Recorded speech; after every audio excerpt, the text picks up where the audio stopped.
Hello दोस्तों, मैं हूं मेघा और है ये पहला वीडियो। ये पूरा का पूरा पॉलिटिकल होने वाला है। तो जो भक्त है ना वो पहले वीडियो से भग जाए और जो सच्चाई देखने में इंटरेस्टेड है, जो इंटेलेक्चुअल्स है, जिनको जाननी है असल सच्चाई क्या है, वो इस वीडियो को लास्ट तक देखिए। अब आप पूछेंगे कौन सी सच्चाई भाई, कौन सी इन्वेस्टिगेशन करने लगी हूं मैं। तो आपको बता दूं दोस्तों कि मोदी जी का भाषण देखने का किसको ही टाइम है, और अगर टाइम है भी तो मोदी जी का भाषण इतना स्लो में कौन ही देखेगा। इसीलिए मोदी जी ने 1.5 मिनट के अपने हाईलाइट शेयर किए, अपने भाषण का ऐसा हाईलाइट शेयर किया है जिसमें उन्होंने कांग्रेस को क्या एक्सपोज किया है।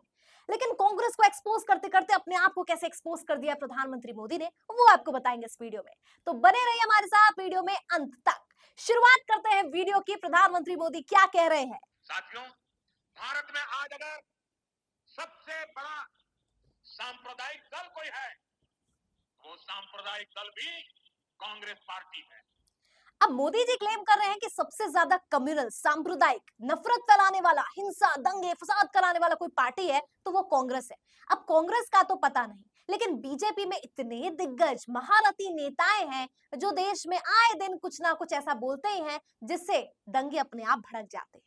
लेकिन इस सबके जो है सरगना कौन है? और कोई नहीं, हमारे प्रधानमंत्री मोदी जी।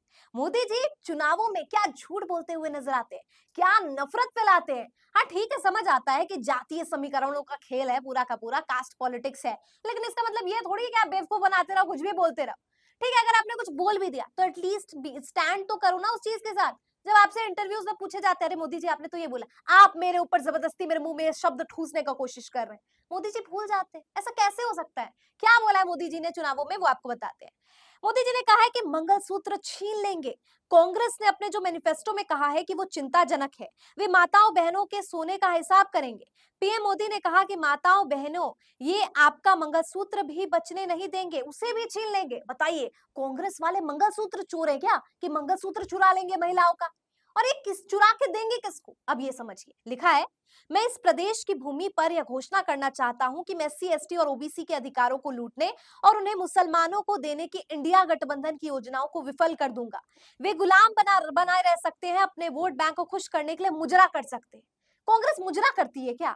पता नहीं कौन मुजरा कर रहा है कौन नहीं करता, लेकिन प्रधानमंत्री मोदी लिख रहे हैं, बोल रहे हैं कि मुसलमानों को दे देंगे सब लूट लूट के। ऐसा हुआ क्या? सॉरी, सत्ता तो मोदी जी की आई है तो हमें तो पता भी नहीं चला कि इंडिया गठबंधन सोना लूटेगी कि नहीं, मुसलमानों को देगी कि नहीं। लेकिन एक बात बताइए, इस तरीके का असंवेदनशील इनसेंसिटिव कमेंट्स क्या देश में नफरत नहीं फैलाता? और मोदी जी तो कह रहे थे 1.5 मिनट की वीडियो में कि सांप्रदायिकता जो है वो कांग्रेस फैलाती है।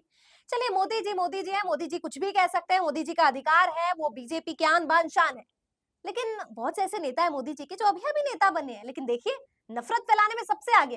अभी ज्यादा दिन हुआ नहीं, रवि किशन ने क्या कहा था, देखिए। सांसद रवि किशन शुक्ला ने कहा कि शस्त्र भी चाहिए शास्त्र के साथ, बताया खुद पुजारी का लड़का हूं, जितनी समझ है उसके हिसाब से आगे आप पंत महात्मा पुजारी बनेंगे, लेकिन योद्धा भी बनिए। बालाजी मंदिर में कैसे बीफ के लड्डू को प्रसाद की तरह दिया जा रहा है, ये पूरे विश्व में आज चर्चित है। मतलब रवि किशन यहाँ पर खुद के बच्चे विदेशों में पढ़ रहे हैं, लेकिन ये कह रहे हैं और आप आपके बच्चों को उकसाने का प्रयास कर रहे हैं, जो मिडिल क्लास है, गरीब है, उसको उकसा रहे हैं और कह रहे हैं कि शस्त्र भी धारण करो, योद्धा बनो, लड़ो पिटो मरो। मतलब एसआईटी जांच चल रही है भाई, तिरुपति बालाजी मंदिर और उसमें प्रसादम में क्या इस्तेमाल हो रहा है, इसको लेकर तो खुद चंद्रबाबू नायडू तक को सुप्रीम कोर्ट ने फटकारा है। मतलब क्या बीजेपी के नेता है, मुख्यमंत्री से लेकर प्रधानमंत्री तक, देश में कुछ ना कुछ बोलने का काम इनका जो है स्टार्ट ही रहता है। इसके अलावा Amit Malviya social media head है भारतीय जनता पार्टी के, ऐसे सोशल मीडिया पे पोस्ट डालते हैं जो हर दूसरे दिन फर्जी निकलते हैं। अमित मालवीय ने 2013 में क्या कहा था आरक्षण पर, देखिए 2012 की खबर है। लिखा है, reservation has become a political lollipop, OBCs earning 58,000 per month would be eligible for quota, what a fraud. आरक्षण को फ्रॉड बताने वाले राहुल गांधी पर सवाल करते हैं। क्या कहते हैं आज की डेट में? राहुल गांधी के हम आरक्षण हटा देंगे वाले बयान में एससी एसटी ओबीसी समाज बहुत नाराज है। हरियाणा चुनाव में इस बयान की गूंज तक दूर तक सुनाई दे रही है। अमित मालवीय जिसने आरक्षण को फ्रॉड बता दिया, वो अब कह रहे हैं कि राहुल गांधी आरक्षण को बंद करना चाहते हैं। लेकिन आपको बता दूं कि राहुल गांधी ने ऐसा कुछ भी नहीं कहा था। इनफैक्ट उन्होंने कहा था कि आरक्षण तब तक रहेगा जब तक देश में जो है इनइक्वालिटी नहीं हट जाएगी, और जिसको मल्लिकार्जुन खड़गे ने भी बाद में क्लैरिफाई किया था। लेकिन अमित मालवीय अपने ही 2012 का, मतलब 10 साल पहले कुछ कह रहे हैं, आज कुछ कह रहे हैं, विचारधारा बदलती है, समझ आता है। लेकिन जो आप काम खुद करते हैं वही चीज आप दूसरों पे थोप देते हैं कि भाई इसने बोला, मैंने तो नहीं बोला। सोशल मीडिया हेड है और भूल जाते हैं कि 10 साल पुराने ट्वीट्स भी निकाल कर जो है दिखाए जा सकते हैं। इसके अलावा कंगना रनौत का तो मैं नाम इस वीडियो में लेना नहीं चाहती थी, लेकिन कुछ ना कुछ वो भी बोलती है और सांप्रदायिकता की बात हो रही है तो उनका नाम तो लेना बहुत जरूरी है।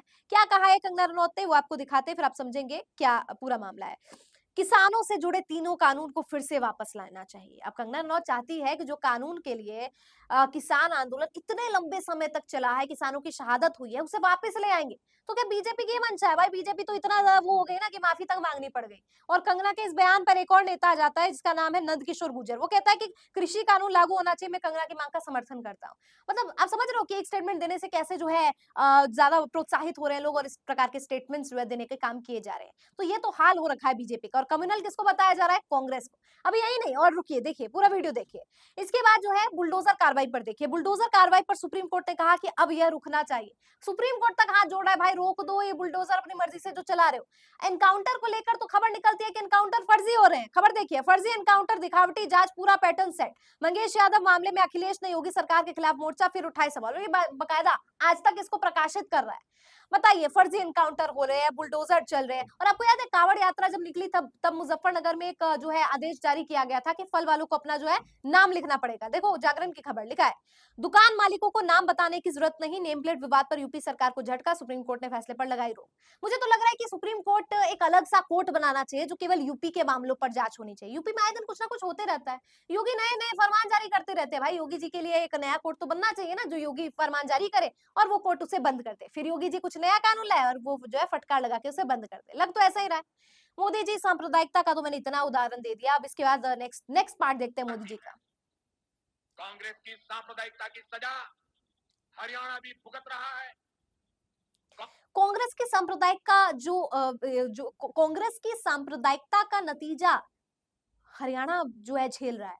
भाई इतना झूठ कोई कैसे बोल सकता है? हरियाणा में एंटी इनकम्बेंसी, भ्रष्टाचार, बेरोजगारी, ये तमाम ऐसे मुद्दे हैं जो आज सर्वोपरि है।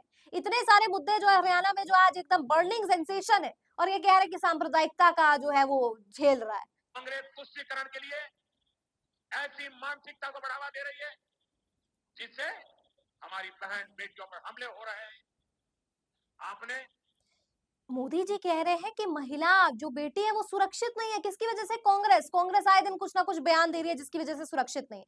चलो कांग्रेस बयान दे रही है, आप क्या कर रहे हैं? आपके नेता क्या कर रहे हैं? तस्वीर देखिए, आपको बताती हूँ कि क्या है बीजेपी का असल सच।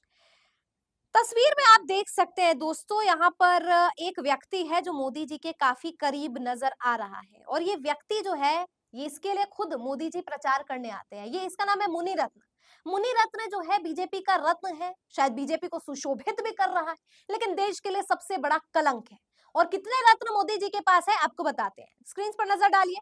कुलदीप सेंगर, स्वामी चिन्मयानंद, बीएस येदुरप्पा, एमजे अकबर, संजय मिश्रा, संदीप सिंह, मोहन जाट, प्रज्वल रेवन्ना, ये तमाम रत्न है बीजेपी के, जिसकी वजह से महिला जो है सुरक्षित नहीं है। महिला पहलवानों ने तो बृजभूषण शरण सिंह पर आरोप भी लगाया। इसको लेकर बीजेपी ने कुछ भी नहीं किया, बृजभूषण को सर पर बैठा कर रखा है। और फिर भी देखिए कह रहे हैं कि बेटी और महिला जो सुरक्षित है वो कांग्रेस की वजह से नहीं है।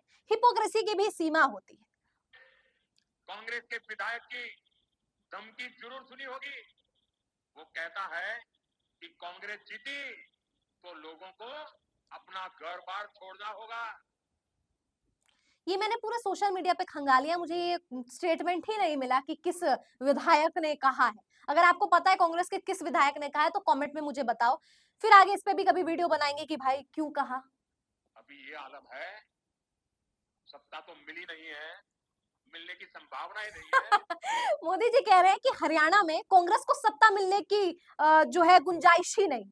असल रियलिटी क्या है, चलिए सर्वे से समझते हैं। सर्वे देखिए लोकपोल का है। ये लोकपोल काफी क्रेडिबल सर्वे माना जाता है क्योंकि इसने लोकसभा और कर्नाटक में भी इसके रिजल्ट्स काफी एडिक्वेट आए थे।